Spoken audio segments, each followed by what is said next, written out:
ഞങ്ങൾ ഇന്ന് ഒരിടം വരെ പോകാമെന്ന് വിചാരിച്ചു. അപ്പം അതിനുള്ള പുറപ്പാടിലാണ് ഞങ്ങളിതാ വീട്ടിൽ നിന്ന് ഇറങ്ങിയിട്ടുണ്ട്. അപ്പം ഇന്ന് നേരത്തെ എണീറ്റിട്ടു. ഒന്ന് പോകാനുള്ളത് കൊണ്ട് തന്നെ അഹിമോനും ഭയങ്കരമായി നേരത്തെ എണീച്ചു. അതായത് അല്ലെങ്കിൽ വിളിച്ചുകൊണ്ടിരിക്കണ ആളെ ഇന്ന് വേഗം എണീച്ചിട്ടുണ്ടായിരുന്നു.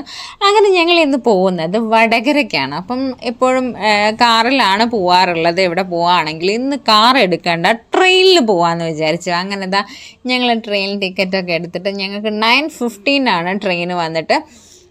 അപ്പം നമ്മൾ എക്സ്പ്രസ് ആണ് നമ്മൾ ടിക്കറ്റ് എടുത്തിട്ടുണ്ടായിരുന്നത്. അതാകുമ്പോൾ പെട്ടെന്ന് എത്തുമല്ലോ. അപ്പം ഞങ്ങളിതാ സ്റ്റേഷനിലേക്ക് പോകുന്ന വഴിയാണ് കേട്ടോ.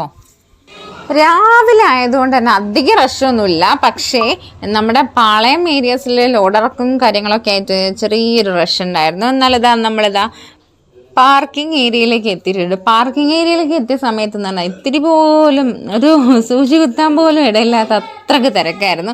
പിന്നെ ഞങ്ങളവിടെ കീ ഒക്കെ വെച്ചു. അവർ പറഞ്ഞു കീ തരാണെങ്കിൽ നമുക്ക് ഇവിടെ സ്റ്റാർട്ടിങ്ങിൽ തന്നെ പാർക്ക് ചെയ്യാം, പിന്നീട് നമ്മൾ നോക്കിയിട്ട് എടുത്ത് വെച്ചോളാം എന്ന് പറഞ്ഞു. അപ്പം ഞങ്ങളിതാ കീ ഒക്കെ കൊടുത്തതാണ്. ഞങ്ങൾ സ്റ്റേഷനിലേക്ക് പോകാൻ വേണ്ടിയിട്ട് നിൽക്കുകയാണ്. ഇതാ സ്റ്റേഷനിലേക്ക് നടന്നുകൊണ്ടിരിക്കുകയാണ്. അപ്പം ടിക്കറ്റൊക്കെ എടുത്തിട്ടുണ്ട്.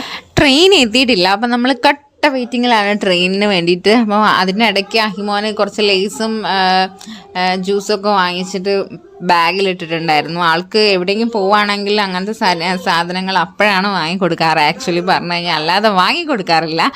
ഇപ്പോൾ ബസ് പോവുകയാണെങ്കിൽ, ഇപ്പോൾ വീട്ടിലേക്കൊക്കെ ബസ് പോവുകയാണെങ്കിൽ ലേസ് വേണം. അതുപോലെ തന്നെ നമ്മൾ ട്രെയിനൊക്കെ കയറാണ് ലേസ്, അല്ലാതെ വാങ്ങിക്കൊടുക്കാറേ ഇല്ലാത്ത സാധനമാണിത്. അങ്ങനെ ഇതാ നമ്മുടെ ട്രെയിനൊക്കെ വരാനായിട്ടുണ്ട്, അനൗൺസ് ചെയ്തിട്ടുണ്ട്. അപ്പുറത്ത് ഇതാ നമ്മളെ വന്ദേ ഭാരത് ട്രെയിൻ പോയിക്കൊണ്ടിരിക്കുകയാണ്. അങ്ങനെ ഇതാ നമ്മൾ ട്രെയിൻ എത്തിയിട്ടുണ്ട്. ഇനി ഞങ്ങൾ കയറാൻ വേണ്ടിയിട്ട് പോവാണ്.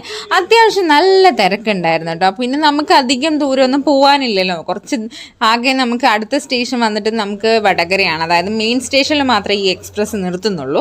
അപ്പോൾ പിന്നെ സുഖമാണല്ലോ, കുറച്ച് നേരം നിന്നാൽ മതി. 1/2 hour കൊണ്ട് തന്നെ നമ്മളവിടെ എത്തിയിട്ടുണ്ടായിരുന്നു. ഞങ്ങൾ ഡോറിൻ്റെ കുറച്ച് നിയർ ബൈ ആണ് നിന്നിട്ടുണ്ടായിരുന്നത്. അപ്പോൾ ഇടയ്ക്ക് മഴ പെയ്യുന്നുണ്ടായിരുന്നു. പിന്നെ അങ്ങനെ അതിലൂടെ പോകുമ്പോഴുള്ള എല്ലാ കാഴ്ചകളും കണ്ടുകൊണ്ട് അങ്ങനെ നിന്നു. പിന്നെ നമ്മുടെ തൊട്ട് ഫ്രണ്ടിൽ ഒരു ചേട്ടൻ നിൽക്കുന്നുണ്ടായിരുന്നു. അതുകൊണ്ട് ഡോറിൻ്റെ അടുത്തേക്ക് നമുക്ക് പോകാൻ പറ്റില്ല. അതുമല്ല അഹിമോനുള്ള സമയത്ത് ഡോറിൻ്റെ തൊട്ടടുത്തേക്ക് അങ്ങോട്ട് പോകുന്നത് അത്ര നല്ല കാര്യമല്ല. കാരണം റിസ്ക് ആണ്, ആള് അടങ്ങി നിൽക്കാത്തത് കൊണ്ട്.